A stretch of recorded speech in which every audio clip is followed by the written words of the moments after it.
கிறிஸ்துவுக்குள் பிரியமான செல்ல குழந்தைகளுக்கு அன்பின் நல்வாழ்த்துக்கள். இன்னைக்கு ஜூன் மாதம் 30ஆம் நாள். இன்னைக்கு தேவன் உங்களோடு பேசுறதுக்காக ஒரு விசேஷமான பரலோக மன்னாவை கொடுத்திருக்கிறார். இன்றைய மன்னா மத்தேயு 24ஆம் அதிகாரம் 14ஆம் வசனம். ராஜ்யத்தினுடைய இந்த சுவிசேஷம் பூலோகம் எங்கும் உள்ள சகல ஜாதிகளுக்கும் சாட்சியாக பிரசங்கிக்கப்படும், அப்போது முடிவு வரும். செல்ல குழந்தைகளே, இந்த வசனத்துக்கான விளக்கத்தை நம்ம பார்க்கலாம்.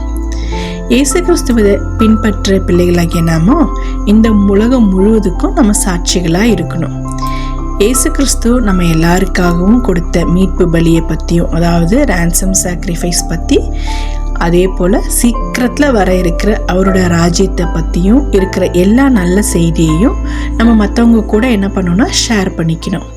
பைபிளில் வேற ஒரு இடத்துல இயேசு கிறிஸ்து பேசும்போது அவருடைய 2ஆம் வருகையின் போது இந்த உலகத்தில் இதுவரைக்கும் இல்லாத ஒரு மிகப்பெரிய உபத்திரவ காலம், அதாவது கஷ்ட காலம் வரும்னு சொல்லியிருக்காரு. இதுலேருந்து நம்மளால் என்ன தெளிவாக புரிஞ்சுக்க முடியுதுன்னா, இயேசு கிறிஸ்து இந்த பூமிக்கு திரும்பி வந்த உடனே இந்த உலகத்தில் இருக்க எல்லா மனுஷங்களும் உடனடியாக அவர்கிட்ட மனம் மாறி சேர்ந்துட மாட்டாங்க. அதனால் குழந்தைகளே, நம்ம இப்போ என்ன பண்ணணும்னா, இப்போ நம்ம கூட இருக்கிற நம்ம தெரிஞ்சவங்களுக்கு, ஃப்ரெண்ட்ஸுக்கு எல்லாத்துக்கும் இயேசு கிறிஸ்துவோட அன்பை பற்றியும் அவரோட வர இருக்கிற ராஜ்யத்தை பற்றியும் சொல்கிறது தான் நமக்கு தேவன் கொடுத்துருக்க ஒரு முக்கியமான வேலை. கஷ்டங்கள் நிறைஞ்ச இந்த உலகத்தில் உண்மையான ஆறுதல் தர ஒரே விஷயம் எது அப்படின்னு சொல்லி பார்த்தாக்கா, நம்ம ஆண்டவராகிய இயேசு கிறிஸ்துவோட ராஜ்யம்தான் அப்படின்றத சொல்லி மற்றவங்களுக்கு புரிய வைக்கணும். நம்ம எப்பவுமே தேவனுக்கு சாட்சியாக வாழ்கிற நல்ல பிள்ளைங்களாக இருக்கணும்.